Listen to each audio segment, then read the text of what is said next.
Donc, Dr Sami, vous avez choisi d'être avec la révolution et d'être ici. Qu'est-ce que tu penses de cette révolution? C'est quoi cet acte-là? Le 14 janvier est né un bébé merveilleux qui s'appelle la Tunisie libre. Mais ce bébé-là est fragile. Il a besoin du soutien de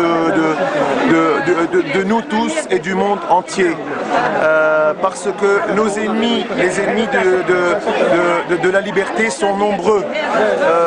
Ici, moi je suis en tant que médecin purement, je n'ai pas envie d'avoir trop d'avis politiques. Bien que j'en ai un au fond, c'est que le gouvernement provisoire doit absolument être à l'écoute du peuple. Parce que cette révolution-là est née du peuple et que c'est la première fois de l'histoire de la Tunisie que le peuple s'est uni de Sidi Bouzid, Hatta les quartiers de Nasr ou de Manzas 6, les jeunes, les internautes, les Facebookers, les Twitters, les blogueurs, tout le monde s'est uni avec les populations de l'intérieur et s'est retrouvé à avoir la même revendication. Je vais parler maintenant de mon expérience personnelle.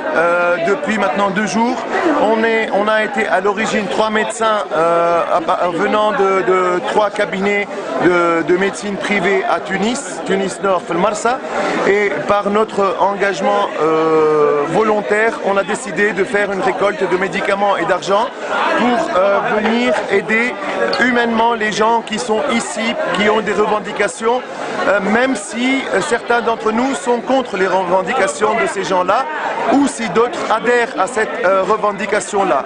Donc on a eu ce mouvement-là qui est spontané parmi ces 3 médecins. On est venu ici, on a organisé notre pharmacie et on a fait... Vous appartenez à aucun parti? On n'appartient à aucune idéologie ni aucun parti.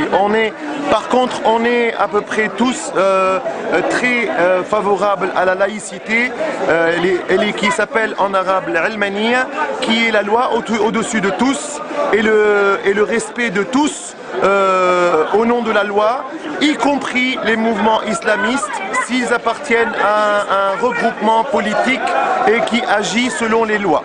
Un médecin, qu'est-ce qu'il peut dire pour les gens qui ont peur d'un peu des islamistes qui vont débarquer?